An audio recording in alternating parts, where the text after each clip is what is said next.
You're mediocre and your ring is trash. She dumped me for my coworker at my sister's birthday, threw my proposal ring into the bushes. 2 years later couldn't stand seeing me live the successful life she said I'd never have. It was at my younger sister's birthday party when it happened. Daniela, my girlfriend of 5 years, arrived late as usual. I was talking with some relatives when I saw her enter arm in arm with Rodrigo, my coworker. They were both laughing, too close to each other. I approached smiling, thinking it was just my imagination playing tricks on me.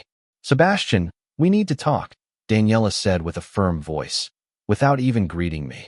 I followed her to the backyard of my parents' house. Rodrigo stayed in the living room watching the scene with a smile I didn't know how to interpret at that moment. In the garden, under the Christmas lights my mother had hung weeks before, Daniela turned to me with an expression I had never seen on her. "This isn't working," she began. "I've been thinking a lot, and I think I deserve something better. Someone with more ambition, someone who really wants to progress in life." I felt as if I had been punched in the stomach. "What are you talking about? We have plans. We're getting married next year. We're saving for the apartment." "Your plans?" She interrupted me with contempt. "They're always your mediocre plans. You work in that boring office earning a pittance. Rodrigo just got promoted to regional manager. He has a future." The pieces began to fit together in my mind. Daniela's late nights out, her new expensive dresses she claimed to have bought on sale, the times she canceled our dates because she had things to do. The betrayal had been happening right in front of my eyes, and I had been too trusting to see it. "How long have you been with him?" I asked with a trembling voice. "For months," she replied without any emotion. "And before you ask, yes, I've already introduced him to my parents. They're happy that I'm finally with someone on my level." I reached into my pocket, where I carried the small blue velvet box. I was going to propose to her that night in front of my whole family. I had been saving for 2 years to buy that ring. Every extra penny from my salary, every extra hour at the office. Everything had been for that moment. I took out the box and opened it. Daniela saw the ring, and for a second, just for a second, I saw something like regret in her eyes. But it disappeared as quickly as it came. "Too small," she said with a cruel laugh. "Rodrigo is going to give me a real one, not this tiny thing you probably bought at some secondhand store." Before I could react, she took the box from my hands, took out the ring, and threw it forcefully into the garden bushes. The small diamond disappeared among the dark leaves.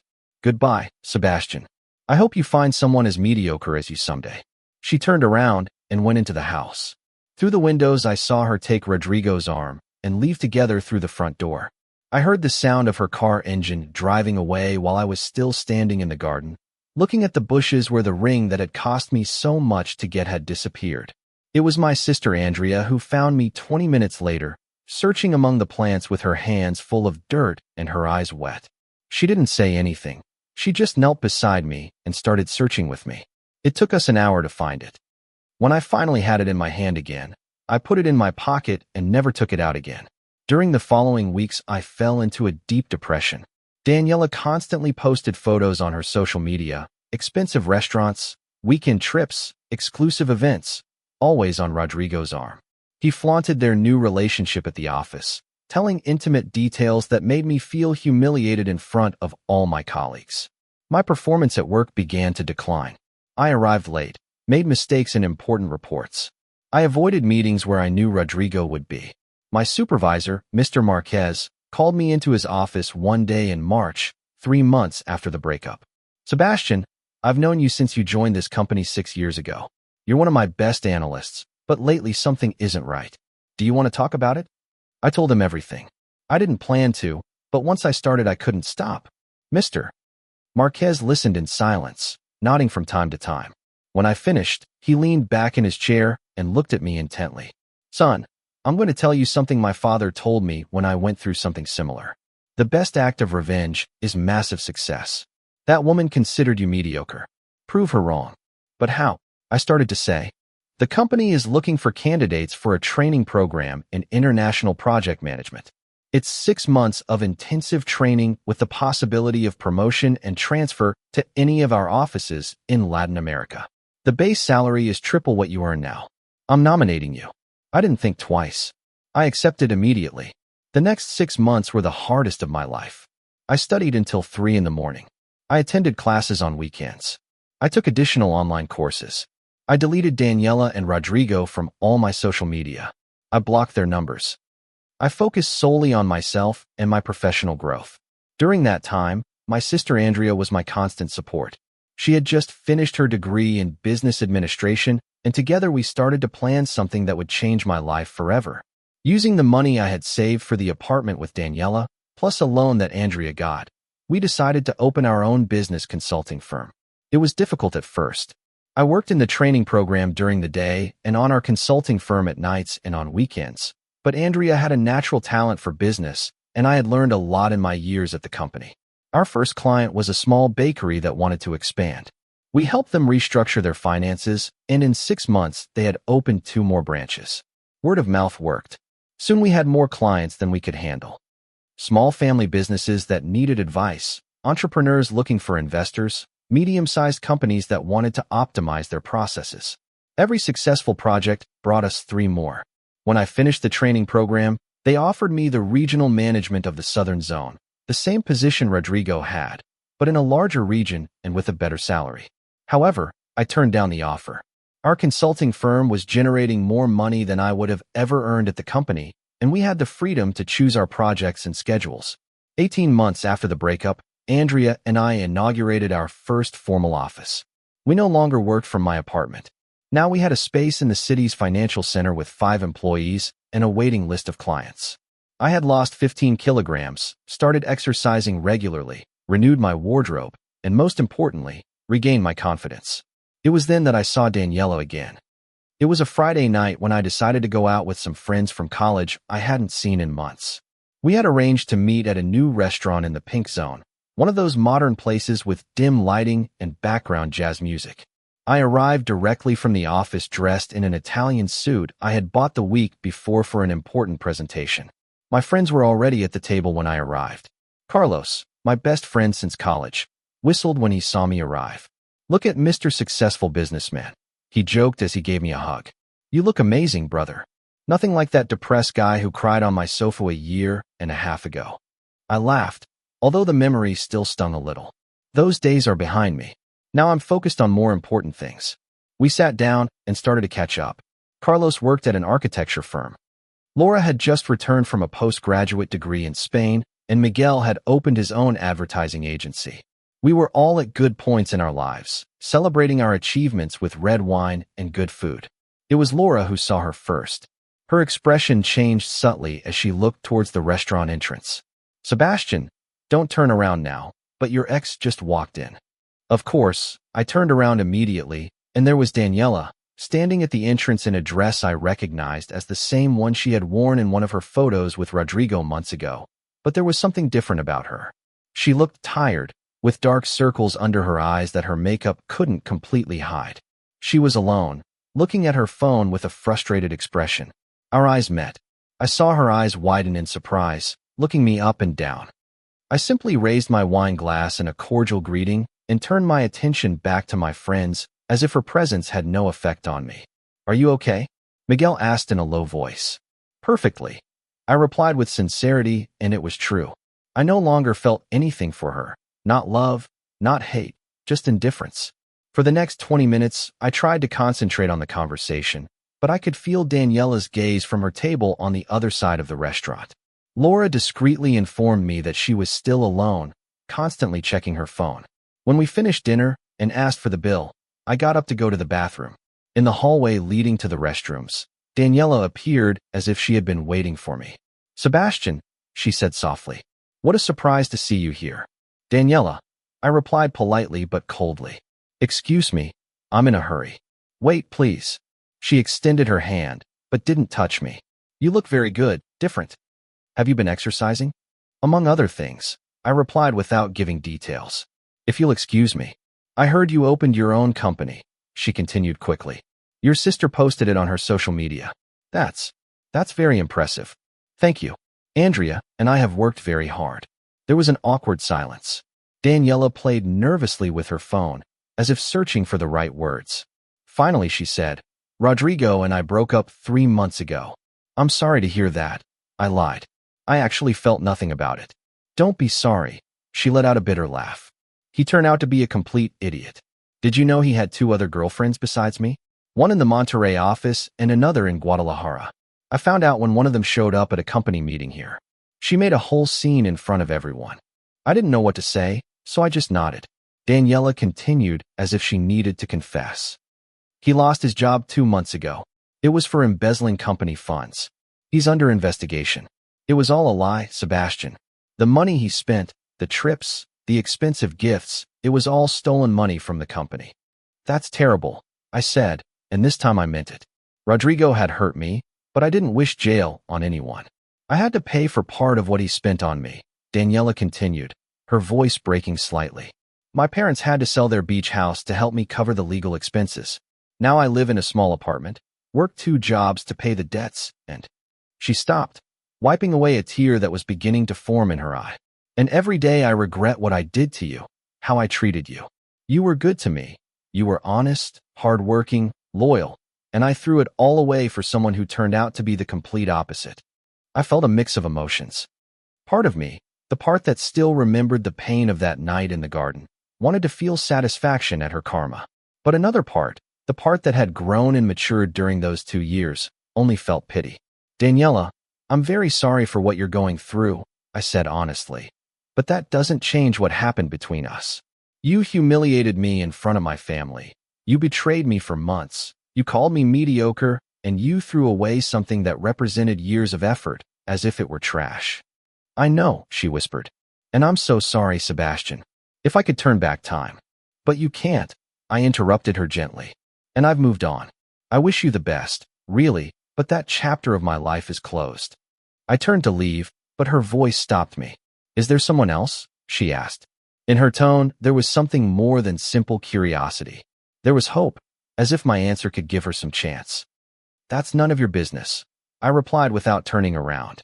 Take care, Daniela. I returned to the table where my friends were waiting with curious expressions. Carlos raised an eyebrow in a silent question. Is everything okay? I assured them. Just an awkward but necessary conversation. We're leaving. We paid the bill and left the restaurant. My car, a new black sedan I had bought 3 months ago, was parked on the main street. As we were walking to the parking lot, I heard hurried footsteps behind me. Sebastian, wait, please. It was Daniela again, almost running to catch up with me. My friends discreetly moved ahead, giving me space. Daniela, we already talked, I said with patience that was beginning to run out. Please, just listen to me for 1 more minute, she pleaded. I know I messed up. I know I don't deserve a second chance, but could we at least have coffee sometime, talk like friends? I miss your company. I miss your conversations. Do you miss me, or do you miss the stability I offered? I interrupted her. For the first time in the conversation, I let some of my true feelings seep into my voice. Because when I had that stability, when I offered you my loyalty and my love, it wasn't enough for you. You wanted more. You wanted better. You wanted someone who would give you a life full of luxuries. I was young and stupid, she argued desperately. I didn't know how to value what I had. And I was young and naive, I replied. I didn't see the signs of your betrayal, even when they were right in front of my eyes. But we've both grown since then, at least I have. And part of that growth is knowing when a door should stay closed. Daniela started to cry openly now, not caring that we were in the middle of the street. Please, Sebastian, I'm begging you. Give me a chance to show you I've changed. I sighed deeply. This conversation was going to places I didn't want to visit. Daniela, listen to me carefully because I'm not going to repeat it. What we had ended 2 years ago in the most painful way possible. I don't hold a grudge against you, but I don't feel anything else either. There's no love, no hate, no desire for revenge or reconciliation, just indifference. And honestly, that indifference is the best I can offer you. But we could try again, she insisted, her voice breaking. We could start over as if nothing happened. We can't pretend nothing happened. I cut her off firmly. And even if we could, I wouldn't want to. That relationship taught me valuable lessons about myself, about what I deserve, about the kind of person I want by my side. And I'm sorry, but you're not that person. I saw my words hit her like physical punches. Part of me felt bad for being so direct, but I knew that kindness at this moment would only give her false hope. Sebastian, she began, but I stopped her by raising my hand. Daniela, I sincerely wish you the best. I hope you find your way, that you pay your debts, that you learn from your mistakes, but that path doesn't include me. Now, if you'll excuse me, my friends are waiting for me. This time I didn't wait for her response. I walked to my car where Carlos, Laura, and Miguel were pretending to be in a deep conversation while they had obviously been watching everything. I got in the car and started the engine. In the rearview mirror, I saw Daniela still standing on the sidewalk, watching me drive away for the second time in our lives. But this time the one driving away was a completely different man. The following months were of exponential growth for the consulting firm. Andrea had landed a contract with a clothing store chain that wanted to expand nationally. It was our biggest project to date, with a budget that tripled anything we had handled before. The work was intense, the meetings endless, but every challenge overcome brought us closer to becoming one of the most respected consulting firms in the city. One Thursday afternoon, while I was reviewing proposals in my office, Andrea came in with a strange expression on her face. She had her laptop under her arm and closed the door behind her, something she only did when we had to talk about something important. "Brother, you need to see this," she said, placing the laptop on my desk. On the screen was the page of a local digital business magazine. The headline read, "Young entrepreneurs who are revolutionizing the business world in the city." And there, in third place on the list, were Andrea and I with a photo that had been taken of us during the inauguration of our office. "When did this come out?" I asked, surprised. 2 hours ago. It already has more than 50,000 views, and the comments are exploding. "Sebastian, they're asking us for interviews, 3 radio stations, and a morning TV show." I couldn't believe it. I had worked so hard, so focused on building something solid that I hadn't stopped to think about public recognition. I read the entire article. It talked about how Andrea and I had started from scratch, about our successful projects, about our work philosophy focused on helping small and medium-sized entrepreneurs grow sustainably. "This is incredible," I said finally, "but it's also a little scary. Are we ready for this level of exposure?" Andrea smiled. "Brother, we've been preparing for this for 2 years. It's time for people to know who we are and what we do." We accepted the interview on the morning show for the following Monday. We spent the weekend preparing, practicing answers, reviewing our numbers and projections. Andrea was in charge of coordinating with the show's production team, while I made sure our current projects continued on their normal course. Monday came faster than I expected. Andrea and I met at the television studio at 6 in the morning. The makeup artist prepared us while we mentally reviewed our key points. The show's host, a woman named Patricia with 20 years of experience in television, briefly explained the format to us. "It'll be a casual conversation," she assured us. "I want the audience to get to know you, to see that you're real people with an inspiring story. Just be yourselves." The interview started better than I expected. Patricia asked smart questions about our process, about the challenges of entrepreneurship, about how we maintain the balance between being siblings and business partners. Andrea answered with her natural charisma. I complimented with concrete data and specific examples from our success cases. Then, Patricia asked something we hadn't anticipated. "Sebastian, as I understand it, there was a difficult personal moment that prompted you to take this entrepreneurial path. Can you tell us about that?" My mind immediately flew to that night in the garden, to the ring being thrown into the bushes, to Daniela's words calling me mediocre. Andrea glanced at me, letting me decide how much to share. 2 years ago, I went through a very painful breakup. I began carefully. Someone very close to me made me feel that I wasn't enough, that my goals and aspirations were mediocre. That moment, although devastating at the time, forced me to reevaluate who I really was and what I wanted to achieve in life. "And you clearly found your answer," Patricia commented with a warm smile. "I found something better than an answer," I replied. "I found a purpose. I realized that I didn't need external validation to know my worth, that success is not measured by impressing others, but by the satisfaction of building something meaningful with your own hands." The interview continued for another 15 minutes.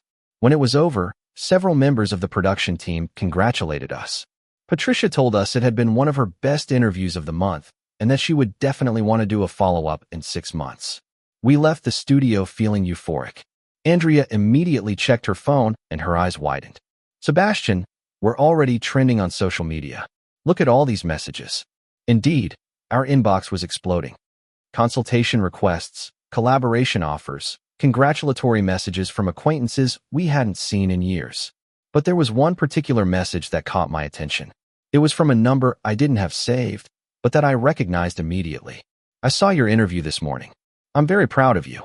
I always knew you were special, even when I didn't value it. I'd like for us to talk. Please." From Daniela. Of course she had seen the interview. Probably half the city had seen it. I sighed and showed the message to Andrea. "Are you going to answer her?" my sister asked with a mix of curiosity and concern. "No," I replied firmly as I blocked the number. "That chapter is closed, and I'm not going to reopen it for any reason." During the following weeks, the media exposure brought results that exceeded all our expectations. New clients were coming in daily, some with projects so large that we had to hire 3 additional consultants. Andrea and I worked long hours, but it was different than before. Now we worked with a renewed energy, knowing that every effort brought us closer to our goals. One Friday afternoon, I received a call from my former boss, Mr. Marquez. I hadn't spoken to him since I resigned over a year ago. "Sebastian, I saw your interview on television," he began with his characteristic voice. "I knew you had potential, but this exceeded all my expectations. I want you to come to the office next week. I have a proposal that I think you'll be interested in." Intrigued, I accepted the meeting. The following Tuesday, I showed up at my old company's offices. The place looked the same as when I worked there, but now I was looking at it from a completely different perspective. I was no longer the insecure employee who let himself be humiliated by Rodrigo. I was a successful entrepreneur visiting as an equal. Mr. Marquez received me with a firm handshake and a genuine smile. In his office, there was another person, a man in his 50s in an impeccable suit. "Sebastian, I'd like you to meet Mr. Villegas. He's the director of operations for our parent company in Miami." We shook hands and took a seat. Mr. Villegas got straight to the point. "We've been observing the work of your consulting firm, Mr. Sebastian. Your approach to process optimization and sustainable growth is exactly what we need. We want to hire you to restructure our operations in 5 Latin American countries." I almost fell out of my chair. It was the kind of contract that entrepreneurs like me only dreamed of. The budget they mentioned was enough to secure the future of our consulting firm for the next 5 years. "It's an ambitious project," Mr. Villegas continued. "It will require constant travel, a dedicated team, and approximately 18 months of intense work. But if you accept, it will make you the leading consulting firm in the entire region." "Can I consult with my partner?" I asked, referring to Andrea. "Of course, take the time you need, but we need an answer in 2 weeks." I left that meeting with my mind spinning. That night, Andrea and I met at my apartment with a bottle of wine to discuss the proposal. It was exactly what we had been working to achieve, but it also represented a huge commitment. "What are you worried about?" Andrea asked after hearing my doubts. "It's just that everything is happening so fast. 2 years ago, I was at the worst moment of my life, feeling completely defeated. And now we have this incredible opportunity. Part of me is afraid that something will go wrong." Andrea looked at me with that serious expression she used when she was about to tell me something important. "Brother, do you know why you've been so successful? It wasn't just because you worked hard. It was because you stopped basing your worth on the opinion of others. Daniela made you feel small, but she actually set you free. She forced you to discover who you were without her, and it turned out you were much more than either of you imagined." She was right. All this time I had been focused on improving myself, on growing, on building something solid. But deep down, a small part of me still carried the weight of those words, mediocre. This opportunity with the company was my chance to prove to myself once and for all that not only was I not mediocre, but I was capable of extraordinary things. "Let's accept," I said finally, "but with one condition. We hire 2 more senior consultants to handle our current clients while we focus on this project. I'm not going to sacrifice the quality of our work for ambition." Andrea raised her wine glass. "To our future, and to leaving the past where it belongs." We toasted without knowing that this decision would lead us to an encounter that would change everything again. The preparation for the project with the multinational company consumed the next 2 full weeks. Andrea and I hired 2 senior consultants with international experience. Ricardo, a logistics expert who had worked in Brazil and Argentina, and Monica, a human resources specialist with a master's in organizational change management. Together, we formed a solid team that could handle both our current clients and the new mega project. The first trip was scheduled for Mexico City, where we would spend 2 weeks analyzing the operations of the main office before moving to the branches in other countries. Andrea was excited. I was nervous but determined. It was the opportunity of a lifetime, and we couldn't waste it. 2 days before the trip, while I was packing documents in my office, I received a call from my mother. She and my father had been incredibly proud of our achievements, bragging about us to all their acquaintances. My mother called me every week to ask how everything was going and to share some advice based on her experience managing my father's small family business. "Son, there's something I need to tell you," she began with a tone that immediately put me on alert. "Daniela came to visit us yesterday."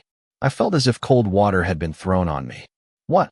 She showed up unannounced, saying she needed to talk to us urgently. Sebastian, she looked terrible, thin, with dark circles, clearly stressed. She told us everything about Rodrigo, about the debts, about how she lost her job at the advertising agency because she couldn't concentrate. "Mom, that's not my problem," I said with more harshness than I intended.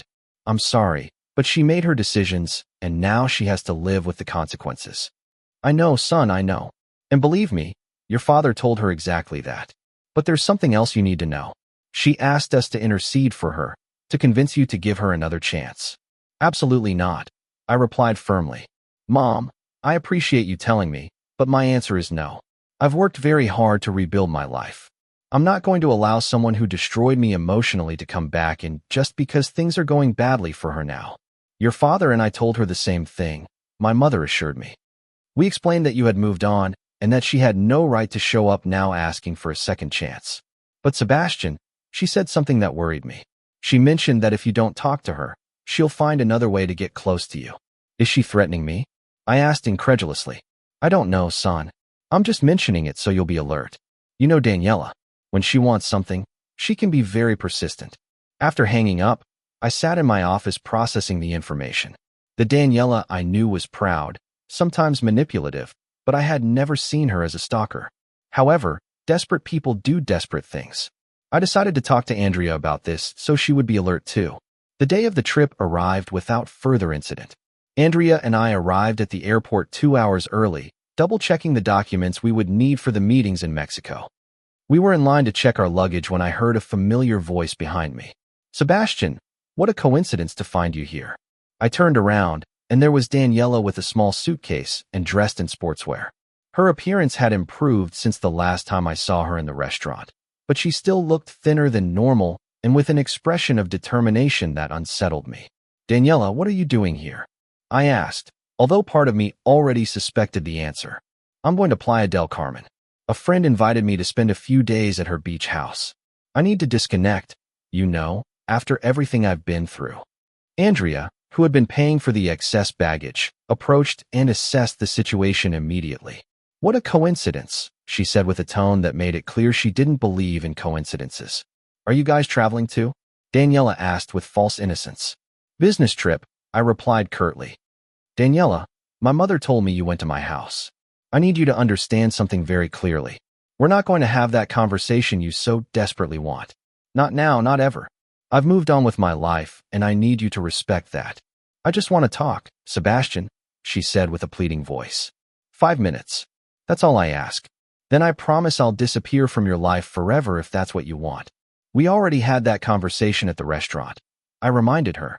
"My answer hasn't changed, and it's not going to change. Now if you'll excuse us, we have a flight to catch." Andrea and I checked our luggage and headed towards security. Daniela didn't follow us, but I could feel her gaze fixed on my back as we walked away. "Brother, that woman isn't going to give up easily," Andrea commented once we were in the waiting area for our flight. "I know, but that's her problem, not mine. We have more important things to focus on." The flight to Mexico City went smoothly. The next 2 weeks were a whirlwind of meetings, process analysis, employee interviews, and operational efficiency evaluations. The work was intense but gratifying. The company's management team was impressed with our methodology and the preliminary results we presented. During those 2 weeks, I blocked everything related to Daniela from my mind. I focused completely on the project, working alongside Andrea from 7 in the morning until 10 at night some days. When we finally returned home, we were exhausted but satisfied. We had successfully passed the first phase of the project with excellent results. A week after returning, while I was reviewing the final reports in my apartment on a Saturday afternoon, my doorbell rang. I wasn't expecting visitors. I looked through the peephole, and my heart sank. It was Daniela. I opened the door without removing the security chain. "How did you get my address?"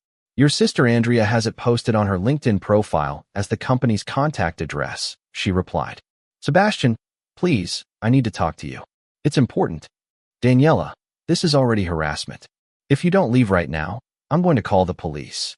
"Please, just 5 minutes," she begged. "I swear that after this I won't bother you again. But there's something you need to know, something I haven't told you, and that will change your perspective on everything that happened." Part of me wanted to slam the door in her face, but another part, perhaps the part that still remembered the good times we had shared before everything fell apart, was curious. What could be so important that she would keep insisting like this? "You have 3 minutes," I said finally, removing the chain and opening the door. "And leave the door open. I don't want you to think this means anything more than me letting you say what you came to say." Daniela came in and stood in the middle of my living room, looking around. My apartment had changed a lot since the last time she was here, over 2 years ago. The old furniture had been replaced. There were works of art on the walls, a professional workstation where there used to be a rickety desk. "You've done very well for yourself," she commented softly. 2.5 minutes, I said, looking at my watch. She took a deep breath. "Okay. The truth is that when I left you for Rodrigo, I already knew he was stealing money from the company." I froze. "What?" "I knew," she continued quickly. "He told me 2 weeks after we started dating. He told me he was redistributing resources to secure our future. I didn't want to ask questions. I liked the life he was giving me, the trips, the gifts, the attention. And when he proposed that we leave our partners to be together, I accepted without thinking about the consequences." "Why are you telling me this now?" "Because the prosecutor's office is investigating, and they found messages between Rodrigo and me where the money is mentioned. My lawyer says they could charge me with complicity if I don't cooperate with the investigation. But if I cooperate, Rodrigo is going to say that I was the one who convinced him to steal the money in the first place, that it was all my idea." I finally understood. "You came here to ask me to testify in your favor, to say that you weren't that kind of person." "Not exactly," she said, looking down. "I came to tell you the truth because you deserved it." "And why?" "Because I want you to know that the person who left you that night in the garden, that terrible person who called you mediocre and threw your ring away, wasn't really me. It was someone blinded by greed and ambition, someone who lost sight of what really mattered in life." "Daniela," I said slowly, "I appreciate you finally being honest about what happened, but it doesn't change anything. You're still responsible for your decisions. You knew Rodrigo was stealing and you decided to benefit from it. You consciously betrayed me and publicly humiliated me. The fact that you're now facing the consequences doesn't erase those actions." "I know," she whispered, tears beginning to roll down her cheeks. "I don't expect your forgiveness. I just wanted you to know the whole truth before it all comes out publicly. Because it will, Sebastian. The trial starts in a month and your name is going to come up. The media is going to want to talk to you. They're going to ask you about our relationship, about what you knew or didn't know." I felt a pang of panic. We had worked so hard to build our professional reputation. A public scandal could damage everything Andrea and I had achieved. "I didn't know anything," I said firmly, "and I have the bank records to prove it. I never received a single cent of that stolen money. I didn't even know Rodrigo was doing anything illegal." "I know," she nodded. "That's why I came to warn you. So you'd be prepared when the journalists start asking questions. My lawyer says they'll probably want to interview you." She stood there, waiting for me to say something else, but I had nothing left to say. This conversation had confirmed what I already knew. I had dodged a huge bullet by not ending up with Daniela. If we had stayed together, I would probably be involved in her legal mess right now. "Thank you for the warning," I said finally. "Now please leave and don't come back. The next time I won't be so polite." Daniela nodded and walked to the door. She stopped in the doorway and turned one last time. "For what it's worth, the ring you threw away that day was beautiful, and the man who bought it was exactly the kind of person I should have stayed with." I closed the door behind her and stood there for several minutes, processing everything I had just heard. Immediately after Daniela left, I called Andrea to tell her everything. My sister listened in silence as I explained Daniela's legal situation and the possibility of our names appearing in the media. We need to get ahead of this, Andrea said with her characteristic strategic thinking. First thing tomorrow morning, we'll contact our lawyer. I want him to review all our financial records from the last 3 years. We need documentation that proves you never had a financial connection with Rodrigo or his illegal activities. I already did, I assured her. After Daniela left me, I closed all the joint accounts we had. Every cent I've earned since then is completely documented and legitimate. Good. We also need to prepare a press release just in case, something brief but forceful that makes it clear you had no involvement in your former co-worker's criminal acts. The following days were of intense preparation. Our lawyer, Mr. Hernandez, thoroughly reviewed all our documentation and assured us that there was nothing that could legally link us to Rodrigo's case. However, he warned us that the media might try to create sensationalist stories. The press loves scandals, he explained. The fact that your ex-girlfriend left you for the man who is now being prosecuted for fraud is exactly the kind of story that sells. My advice is that you don't make any public comments unless it's absolutely necessary. Any statement must go through me first. 2 weeks later, the bomb exploded. A local newspaper published an extensive article about Rodrigo's case, detailing his thefts from the company and mentioning Daniela as a possible accomplice. To my horror, the article also included a paragraph about me. Among the collateral victims of the case is Sebastian Morales, a local entrepreneur and ex-boyfriend of Miss Daniela, who was left by her to start a relationship with the accused Rodrigo Vega. My phone exploded with calls and messages, journalists, acquaintances, even concerned clients wanting to know if the consulting firm was involved in anything illegal. Andrea and I spent the whole day answering emails and making calls to reassure our clients. But it wasn't all bad news. To my surprise, the public reaction was mostly supportive.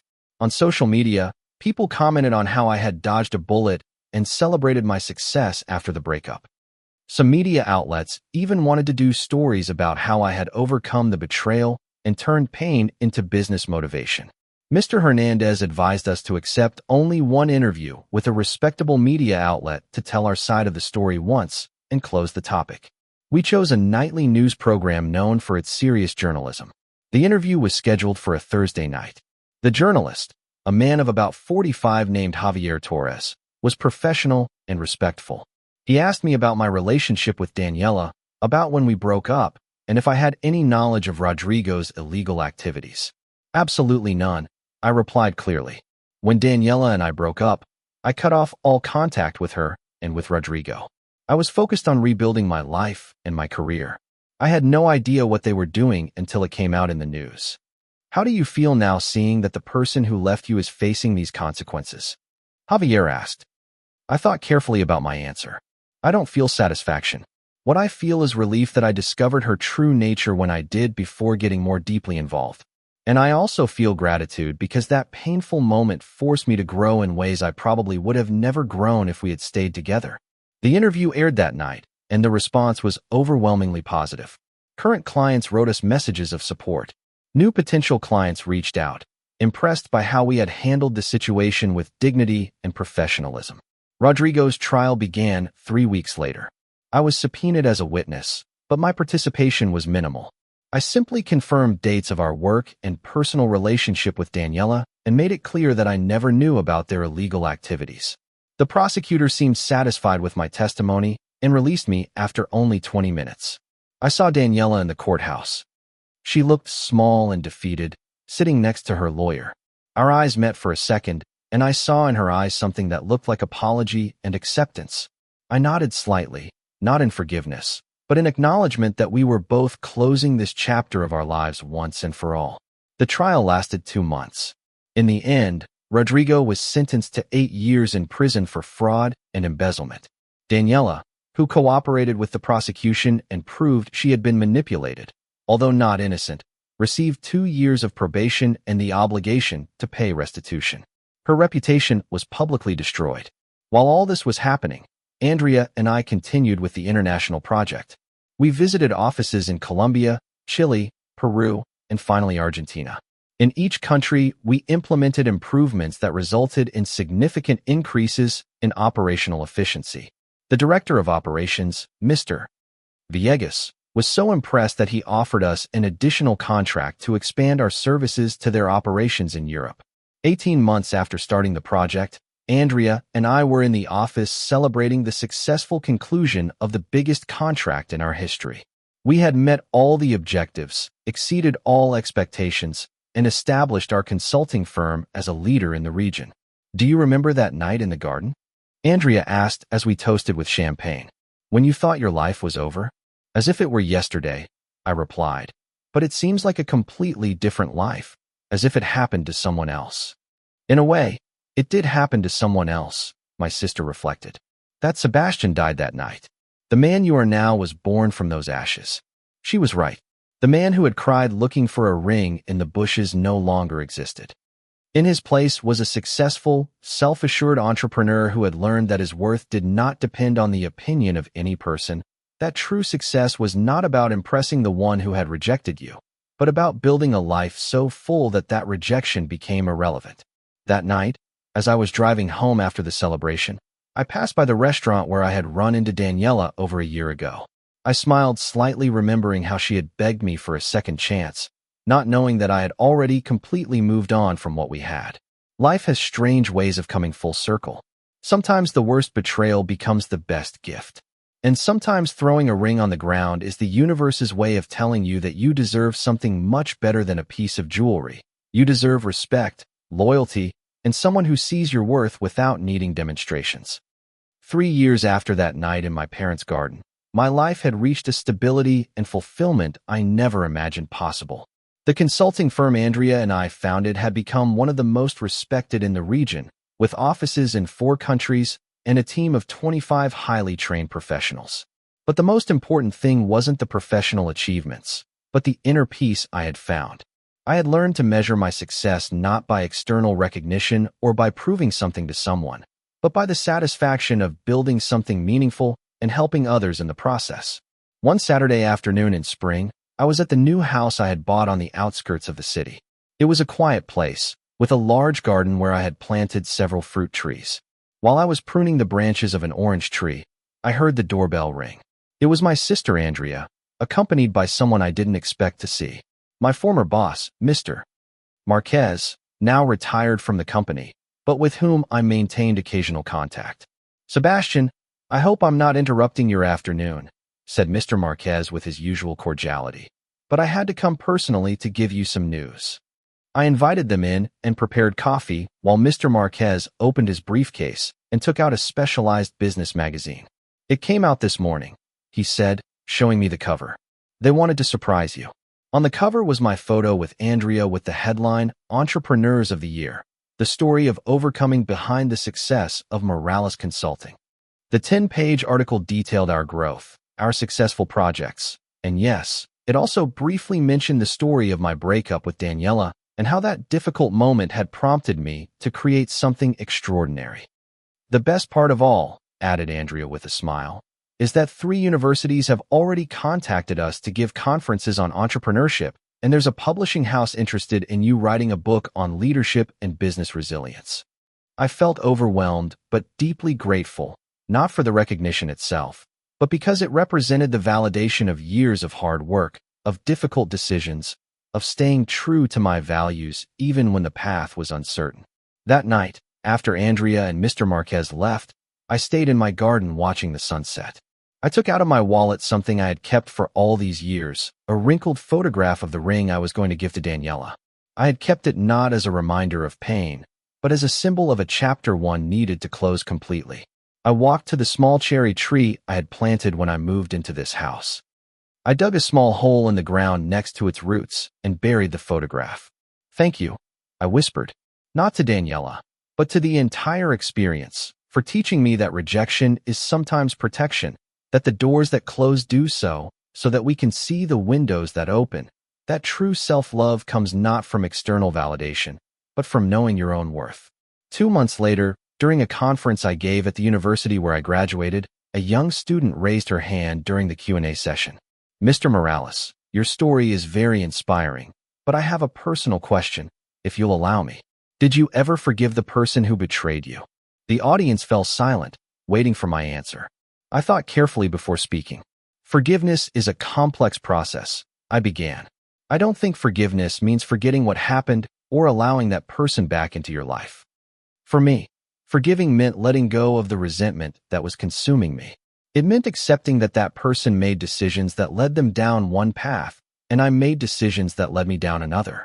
Our lives diverged for a reason. I paused and continued. But the most important thing I learned is that I didn't need her repentance to heal. I didn't need her to acknowledge her mistake to move on. My healing and my success didn't depend on her at all. They depended on me and the decisions I made after that painful moment. The student nodded thoughtfully. After the conference, several young people approached me to share their own stories of betrayal and overcoming. I realized that my experience, although personal and painful at the time, had resonated with many others who were facing similar situations. That night, as I was driving back home, I received a message from an unknown number. For a moment I hesitated to open it, but curiosity won. "Sebastian, it's Daniela. I know I asked you not to talk again, and I'm going to respect that after this message.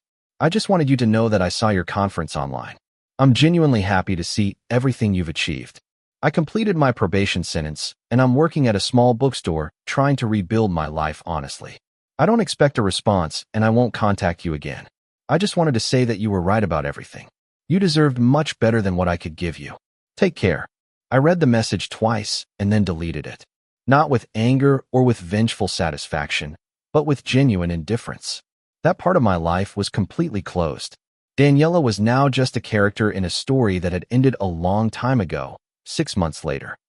At the 3-year anniversary party of our consulting firm, I was toasting with my team when I noticed a woman at the entrance of the room.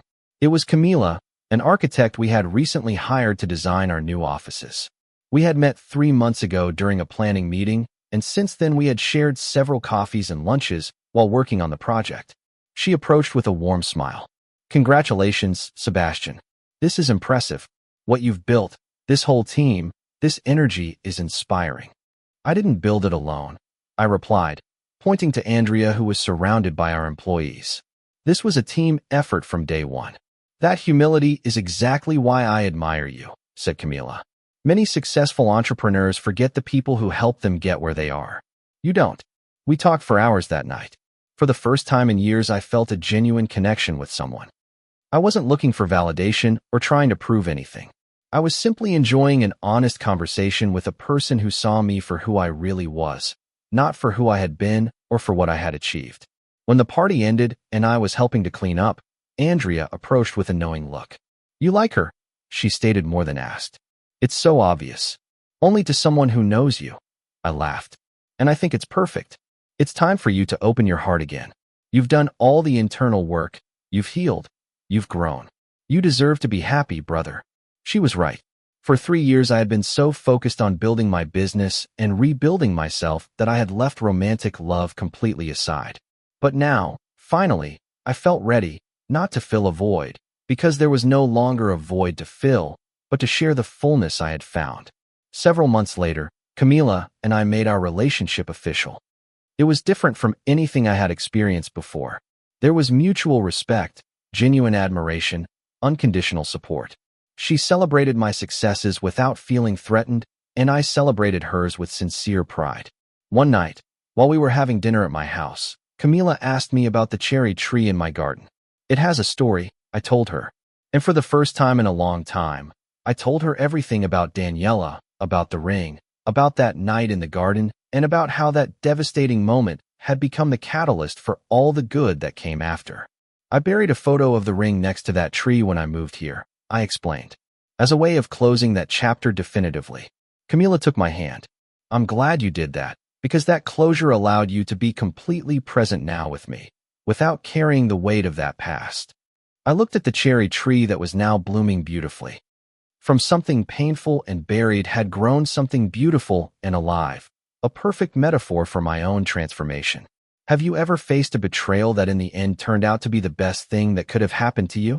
Have you turned your pain into motivation to grow? I would love to read your story in the comments.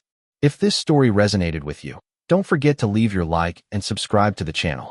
Your support means a lot and motivates me to keep sharing these stories.